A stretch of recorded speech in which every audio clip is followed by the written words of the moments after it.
If in just 30 days you could completely rewrite your financial trajectory by applying an ancient code, structured, tested, and used by generations that thrived in the midst of the greatest crises, would you accept the challenge? Because this is not an empty promise. It is an invitation to immerse yourself in a tradition that does not treat money as luck or talent, but as the result of a system of decisions, attitudes, and daily principles. A code invisible to the eyes of those who only see money as a number, but absolutely visible in the results of those who apply. Imagine this. A young Jew arrives in a new city with a suitcase in his hands and debts on his back. No major contacts, no capital, no shortcuts. While others around him bet on quick solutions, he decides to follow something he had learned since he was little: rhythm. He didn't try to win the game in a week, nor in a month. But in that first month, he activated a code that seemed banal to the eyes of those who only understand magic formulas. Every day for 30 days, he applied a practice, a mentality, a habit, a principle. On the first day, he did not look for customers. He sought clarity. In the second, instead of chasing profit, he sought to fix a limiting thought about wealth. In the third, he organized his time as someone who organizes a field before sowing. And so, day after day, he sowed discipline, order, purpose, action, and connection. At the end of the 30 days, he was not rich, but it had planted the roots of inevitable growth. A year later, he was a reference. 3 years later, he mentored those who had doubted before. What he applied was not a miracle.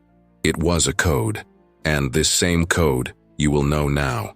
A 30-day cycle that reorganizes your internal structure, repositions your way of acting with money, and puts you in a rhythm where thriving is not a matter of luck, but of alignment with principles that have worked for centuries. And before we move on, I want to know from you, if you had to start over today, what habit would be your first step? Share it with me in the comments. Your answer can open a new starting point for other people who are on the same journey. Let's find out together how this code can be activated in your routine, in a practical and transformative way. Because what follows is not theory. It is Jewish practice applied to real life. Jewish wisdom has never been kept to itself. It is passed down from generation to generation with a simple principle: what transforms must be shared. So if this content is adding value to your journey, the best way to give back is by joining this community. Check now if you are already subscribed to the channel. This ensures that you continue to receive teachings that, just like this 30-day code, have the real power to change the way you live money. One of the most common reasons why so many people fail to change their financial reality is that deep down, they continue to look for shortcuts disguised as solutions. It is the mental model of urgency, of easy promise, of anxiety for a quick result. The logic of make money in 7 days, get rich with a single step, turn the key to your life with this trick. But this mentality, as seductive as it may seem, does not sustain real prosperity, because it treats money as an end and not as a reflection of something much deeper: identity, order, and rhythm. In Jewish tradition, wealth has never been seen as something separate from spirituality or personal integrity. Quite the opposite. It is understood as an expression of life purpose, a natural consequence of a solid internal structure. This is why Western formulas that promise financial change without inner transformation simply do not work. It's like trying to build a tall building on loose sand. It may even rise fast, but the first strongest wind is enough for everything to collapse. And here comes a powerful principle that can transform the way you see your financial life. Lack of money is not the central problem. It is the symptom of a misaligned rhythm. Because when there is no order, there is no harvest. When there is no clarity, there is no growth. When there is no rhythm, everything becomes a rush, and haste is costly.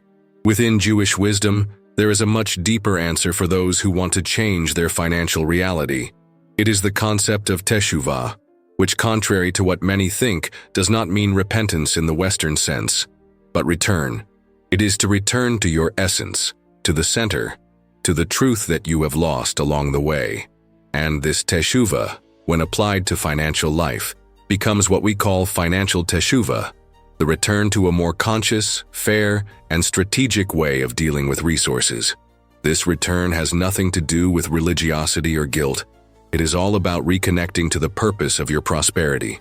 This is when the search for wealth ceases to be an escape from scarcity or pain, and becomes a tool to fulfill one's role in the world. Money at this point ceases to be a weight or a mystery, and becomes a reflection of what is well resolved inside.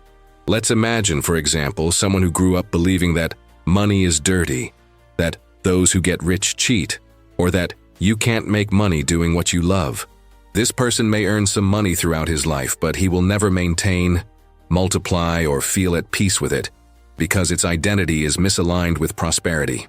Now think of someone who, on the contrary, understands that making money honestly is a way to support their family, help their community, and leave a legacy. This person acts differently, decide differently, different plant. That's the essence of rhythm. It is not enough to want to change. It is necessary to create a cycle of daily decisions that sustain this change. And that is precisely what the 30-day code proposes. Not a sharp and impossible to maintain turn, but a gradual and intentional return to a pattern that sustains real growth. One of the most powerful things that Judaism teaches about real transformation, whether in spiritual, emotional, or financial life, is that it doesn't happen in chaos. It requires rhythm, and rhythm is not an automatic routine. Rhythm is consciousness applied to time. It is not repeating for the sake of repeating. It is acting with repeated intention. And this is precisely what is missing in many frustrated attempts to prosper: the absence of a system that honors time as an ally and not as an obstacle. This principle is reflected in the way Jews organize their lives, including in the financial field. From a young age, they learn that money needs to have purpose, direction, and order. There is no separation between spirituality and administration. Thriving is not only allowed, it is desired, as long as it is aligned with purpose and conducted wisely. So it's not just about how much you earn, but what you build with it. And here comes a detail that seems simple but is profoundly transformative: the idea that wealth needs an identity to remain. That is, you don't just have money, you need to become someone who knows how to deal with it consistently, ethically, and visionarily. Without this internal construction, prosperity dissolves. It's like pouring fine wine into a cracked glass. It doesn't matter the quality of the contents if the container is not ready. That's why the code of the 30 days that we will build together does not start with numbers, spreadsheets, or aggressive goals. It starts with return. A return to your essence, to the principles that sustain a prosperous and healthy life. Over the next few days, you won't just learn how to handle money better. You'll become someone who operates from another level of consciousness, a level where wealth is not ostentation but continuity, where winning does not mean beating others, but multiplying the impact. And this needs to be very clear. Those who live in a hurry do not sustain lasting prosperity, because haste generates shortcuts, and shortcuts create ruptures. Prosperity, in the context of Jewish wisdom, is not a destination. It is a continuous path, a process of alignment between purpose, action, and legacy. Therefore, this 30-day journey will not ask you for perfection, but consistency. It's not about intensity at the beginning, but about pace until the end. Remember, those who decide to really change need to respect the seed's time. And each seed you will plant in the coming days has the potential to generate deep fruits, but it needs space, direction, and care. So no financial revolution in 3 days. Here we are talking about a construction that respects millennial principles, adapted to its reality, but faithful to something that has been working for centuries. Now, tell me, which area of your financial life do you feel most needs rhythm? Organization, action, focus, circulation? Write here in the comments with just one word, just one, because sometimes naming what is missing is already the beginning of realignment. And I'll be here reading, reflecting with you, and maybe even using your answer in the next content. This is collective construction. By now, you have understood that changing financial reality is not about finding the shortcut faster, but about rebuilding the path with wisdom, rhythm, and purpose. But what is perhaps not yet clear is, why 30 days? Why this number and this very specific proposal? And this is where the Jewish tradition delivers a secret that can completely change the way you relate to money and time. There is a principle called tikkun, which means reparation, not the repair of a specific mistake, but the gradual reconstruction of everything that has been misaligned over time. It is an adjustment that is not resolved with a single action, but with a continuous sequence of small, conscious decisions that sow a new structure inside. Applying this concept to financial life is recognizing that there is no point in trying to solve a problem that has been going on for years with a single-day solution. But at the same time, it is also understanding that 30 days are enough to begin a profound transformation if each of those days is intentional. In the Jewish tradition, 30 days represent a cycle of transition, of passage between one state of consciousness and another. It is a time used to prepare, to clear the ground, to reorganize the soul before starting something new. It is a space where the external slows down so that the internal realigns itself. And that's exactly what this 30-day proposal offers. A cycle of reordering your financial life, based on ancestral wisdom applied to your current reality. But the secret is not only in the number of days, but in the structure behind them. This code was designed to respect the way real transformation happens, from the inside out, from the invisible to the visible.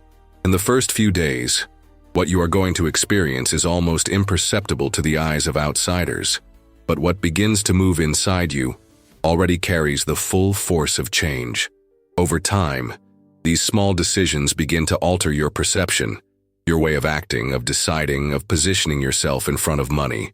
Not because you're doing too much, but because now you're doing it right. This process will go through different layers of your personal structure. Some more internal, linked to what you believe, feel, and think about money. Others are more practical, linked to the way you organize, plan, and direct your resources. And still others that operate at the level of action, exchange, circulation. All of this is interconnected as parts of the same body.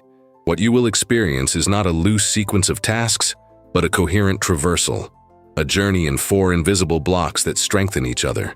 At each stage, you are shaped from the inside, while on the outside, the first changes begin to appear. Don't expect magic. Expect transformation. Because true prosperity is silent at first. It starts with small daily choices that no one sees, but which, over time, create results that no one can ignore. That's the code. And the most fascinating thing is that it was not created now. It has been practiced for centuries by people who have prospered without sacrificing integrity, wisdom, and community. A cycle that was used by families, entrepreneurs, rabbis, young and old, who understood that true wealth is not in how much you have, but in who you are becoming in the process. Week 1. Mindset, reprogramming the internal system.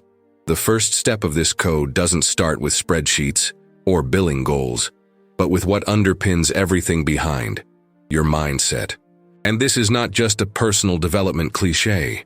Within the Jewish tradition, the mind is seen as the most decisive battlefield of life. This is where the most important financial decisions are made, often before any numbers even appear. There is a central concept that helps to understand why so many people sabotage themselves just when they are about to change. It is the Yetzer Hara. It represents the negative inclination that exists within every human being. But contrary to what many think, the Yetzer Hara is not a villain that comes from the outside. It is subtle, internal, and manifests itself exactly in the areas where we are afraid to grow. When it comes to money, it appears as procrastination, comparison, self-sabotage, low financial self-esteem, victimhood, excess control, or impulsivity. It's that thought that whispers, "You'll never get out of this. You don't have the head for this. You've tried before and it didn't work. Better not even try."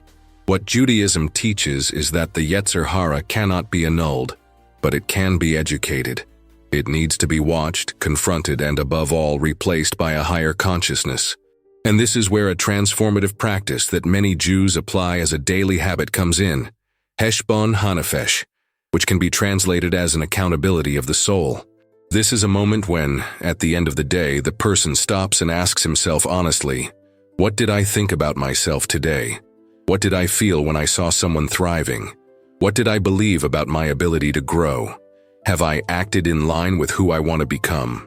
This process, although simple, has the power to interrupt unconscious cycles of self-sabotage, because it brings to light what, on autopilot, undermines our financial construction.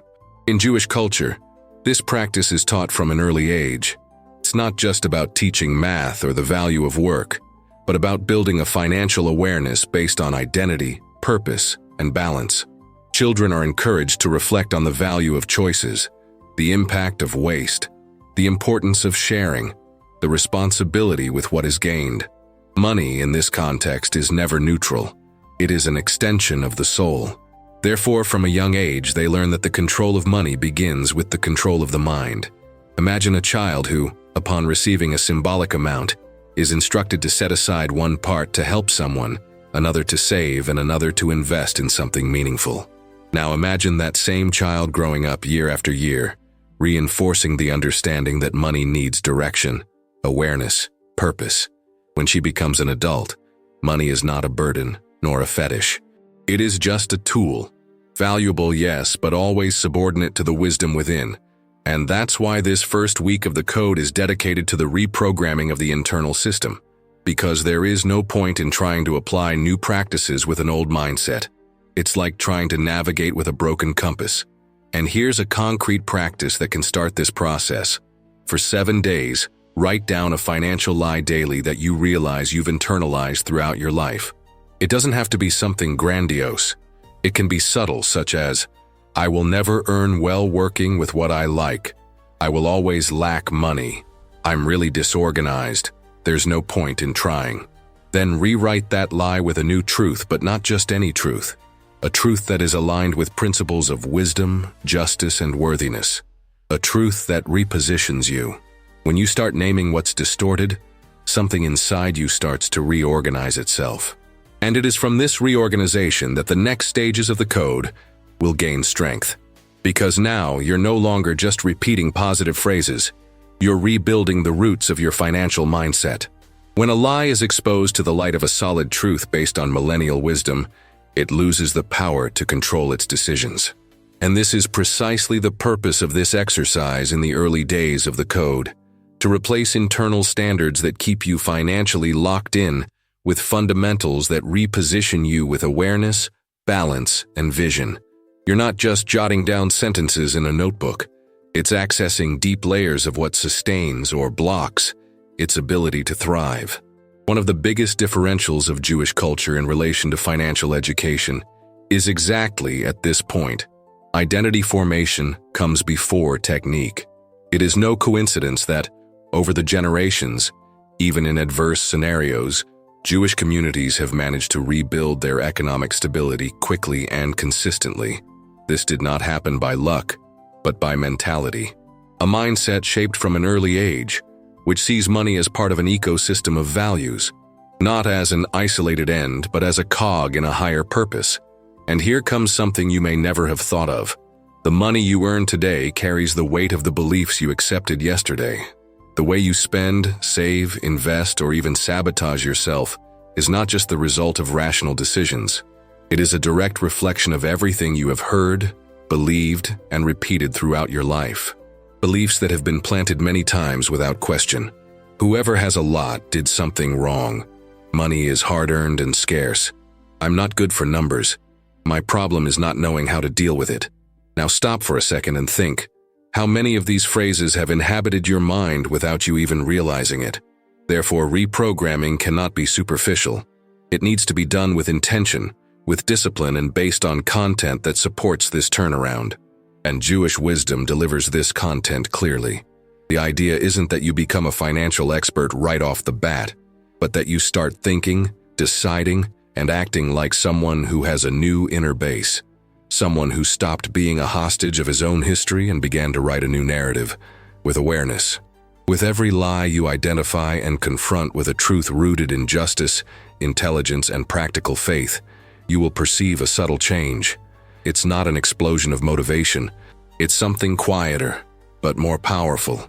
The feeling that you're now positioning yourself in the world differently, that their decisions carry less fear, less guilt, less scarcity, that there is room to grow without losing your integrity.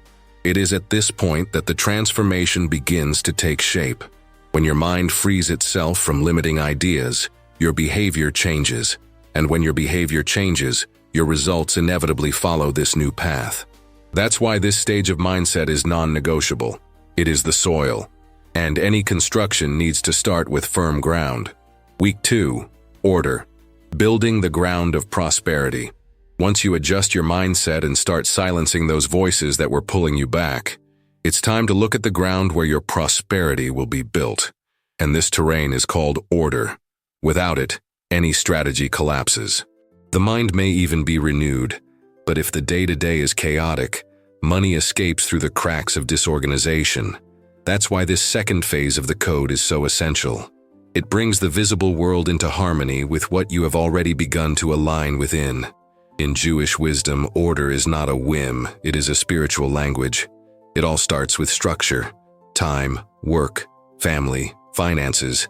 Everything has its place, its cycle, its purpose. And when these elements are shuffled, the result is always the same: confusion, tiredness, frustration. Now, when you bring clarity to every area of life, something changes. Money starts to obey new rules, not because you are tightly controlling it, but because it finally has a system to flow. One of the greatest sources of inspiration for understanding the power of order in the Jewish tradition is Shabbat.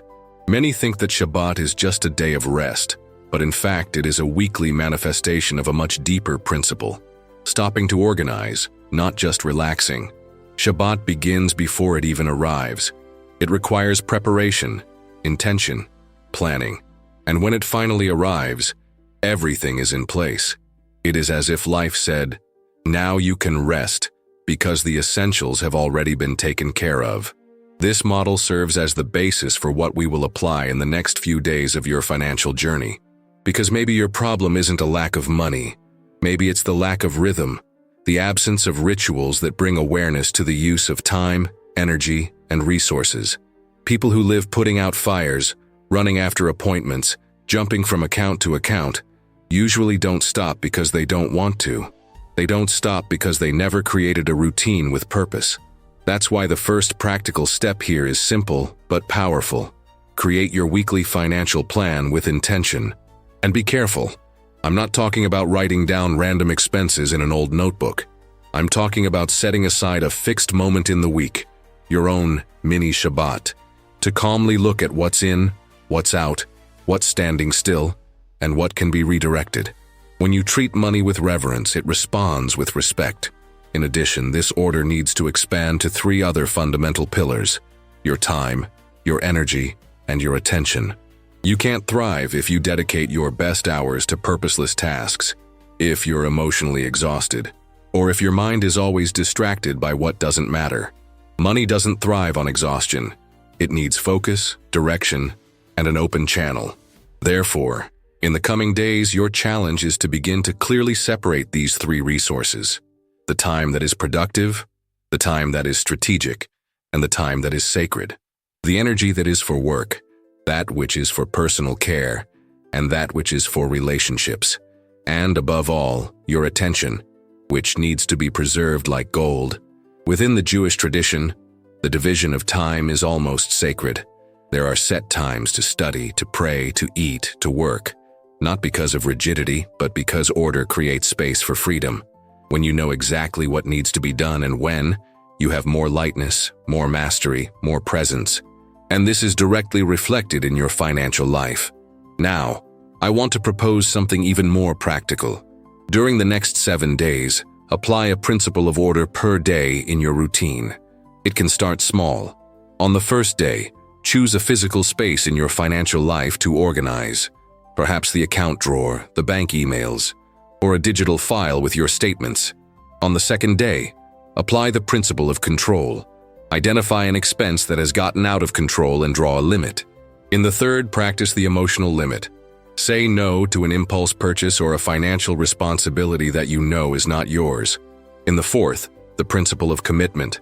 Fulfill what you promised yourself about your financial goals. On the fifth, clarity. Write down exactly how much you want to earn, save, and invest in the next 3 months. In the sixth, practice intention. Review your planning and adjust what is necessary. On the 7th day, pause. breathe. And notice how, as you bring order, your energy begins to change. True prosperity is not born of chaos. It needs a fertile, stable environment, and you are the only one responsible for preparing this soil. But it doesn't have to be a burden. Order, when applied wisely, turns into lightness. When everything has a place, your mind rests. When money has a function, it flows. When your days have structure, growth is no longer theory and becomes practice. If this content brought you clarity, awakened some chips, or gave you a practical direction to apply today, this is the type of delivery that deserves to continue reaching more people. And you can help with a simple gesture. Leave your like here in the video. This shows that this message has value and strengthens this transformation movement that we are building together. Week 3. Action. Breaking the cycle of financial passivity. There comes a point in the journey when reflection is no longer enough. The ground is ready, the mentality has been adjusted, the order has begun to shape your daily life. But if there is no movement, all this becomes a stagnant theory. This is where the third step of the code comes in: action with purpose. Not just any kind of action, but one that carries intention, direction, and consistency. And within Jewish lore, this concept has a powerful name: Hishtadlut. Hishtadlut is the idea that human effort is an indispensable part of the process of realization. But this effort is not based on desperation or weariness. It is not working non-stop, without knowing why, waiting for something to change down the road. It is an intelligent, conscious, proportionate effort in partnership with faith, never in place of it. Tradition teaches that no one can control the results, but everyone has the responsibility to act, to move, to plant diligently. Because expecting a harvest without sowing is more than naivety. It is stagnation disguised as hope. And perhaps this is the most neglected point by those who keep saying they want to prosper. There is a huge number of people stuck, waiting for the right moment, the ideal project, the initial money, the sign of the universe, when in fact, the universe has been waiting for a long time for concrete action. Something small, but real. Something that says, with attitude, I'm on the move. Because action unlocks doors that theory does not reach. This phase of the journey doesn't require you to make huge leaps, but to start moving consistently. Every day for 7 days, a practical action. Something that breaks with inertia. It could be selling something you no longer use, offering help to someone in your network, making an important call, studying something new about finances, writing an email, starting a strategic conversation, presenting yourself in a different way. It doesn't matter how big the action is.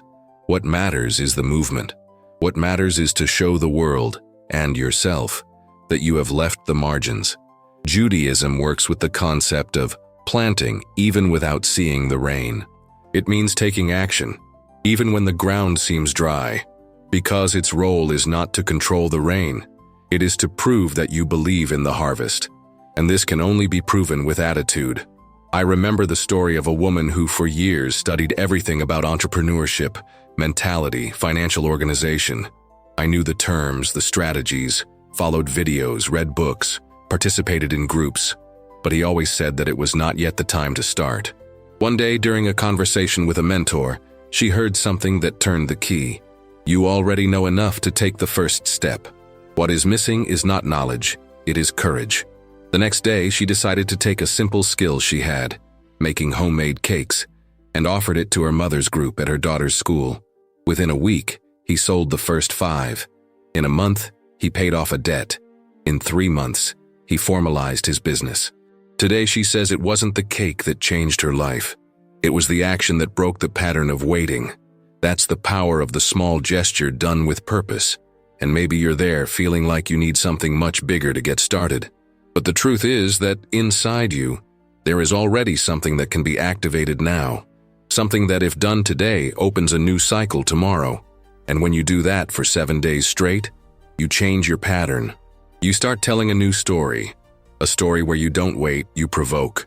Where you don't just plan, you plant. And to help you keep this pace, here's the challenge of the 3rd week.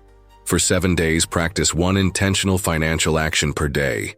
It doesn't have to be something grandiose. It may be something simple, but it needs to be done. Did you sell something today? Brand on paper. Did you look for mentoring? Notes. Invited someone to talk about business? Registers. Because when you start documenting what you plant, you honor the process. And when it honors the process, the fruits come. Week 4. Circulation, Tzedakah, connection, and multiplication. We now come to a step in the code that, for many, seems counterintuitive. But this is exactly where the flow starts to speed up. After reprogramming the mind, establishing order and taking action, there is a next step that is not always understood. Releasing. That's right. Jewish wisdom teaches that prosperity is not just in what you achieve, but in what you circulate. Money stopped, energy stopped, knowledge withheld. All this sickens abundance. Financial stagnation, most of the time, is not due to lack of effort, but due to fear of letting go. This is the moment of circulation, and one of the most powerful principles to activate this movement is Tzedakah. And no, Tzedakah is not simply charity in the generic sense. Within the Jewish tradition, it carries a much deeper meaning. It is justice in the form of action. It is understanding that the money that comes to you is not an end, it is a means. That part of your mission with him is to generate impact, to redistribute, to make room for new blessings to come in, because what doesn't circulate rots. And this is not religious or symbolic discourse. This is financial intelligence applied with strategic spirituality. Many of the world's most prosperous entrepreneurs understand this, and that's why they allocate a portion of their earnings to causes, people, and projects that amplify the collective good. What may not be so visible is how much this practice positions them in environments of trust, connects them with opportunities, and makes them a reference, not for what they accumulate, but for what they release. The logic is simple but powerful. The more you retain, the more limited it becomes. The more you share with intention, the more space you create for the new to enter. And money, when moved with purpose, comes back in ways you don't always expect. A partnership that comes up, an idea that comes up, a client that finds you, a chance that seemed impossible. Circulation opens invisible paths. I remember a story I heard from a mentor. A small merchant, with few resources, decided every month to set aside a small part of the profit to discreetly support families in the community who were in difficulty. Nobody knew. He never used it to promote himself. But over time, this silent gesture was transformed into something bigger. People began to trust him spontaneously. New suppliers appeared. Customers recommended him enthusiastically. He said, "Tzedakah was the best investment I've ever made. It didn't make me rich overnight, but it made me reliable. And trust in the business world is worth more than gold." That's why this week of code invites you to something profound. Break the ego and activate the return cycle. Because when you hold it too much, you're saying to the universe, "I can't believe it's going to come back." But when you share with wisdom, with intention, you show trust. You place your mind and your resources in a place of abundance. And here's the practical exercise for these days. Every day, for 7 days, donate something. Teach something. Connect someone. Offer something of value. It can be a knowledge, a contact, a time, a gesture of support, a financial value. Whatever is possible within your reality. But it needs to come from the heart. It needs to be done with awareness, not in a hurry or obligation. The idea is to break the retention pattern and show yourself that you are ready to be a channel, not just a reservoir. You will be amazed at the effects of this, not only in the financial field, but in the relational, emotional, and spiritual field. Because when you change the place from which you act, the world around you responds. You start to realize that thriving was never just about having. It was always about being a bridge, being a path, being an answer. You've come this far, and that says a lot about you. In a world that seeks shortcuts, you've decided to dive into a process, a 30-day cycle that doesn't promise magic, but delivers structure, awareness, and real transformation. What you accessed in this code was not just any method. It was an invitation to change from the inside out, step by step, respecting the pace that true prosperity requires. Because getting rich is not accumulating at speed. It is to build with depth. And when that happens, Money stops being an anxious goal and becomes a consequence of who you have become. Jewish tradition teaches that all lasting change begins in the invisible, and these 30 days activate just that. You started with the mindset, the root of everything. Then he brought order, gave direction. Then he took action with intention. And finally, it freed the flow, letting money and generosity circulate. None of this was done by chance.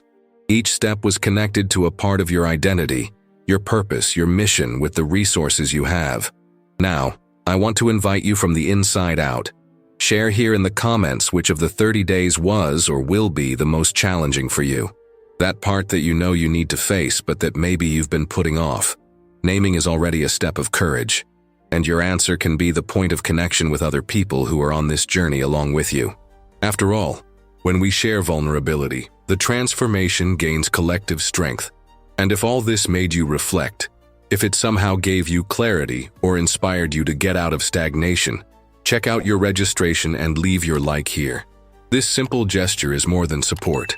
It's your way of giving back and making this content reach those who are also looking for something real, something that goes beyond the surface. Now it doesn't stop here.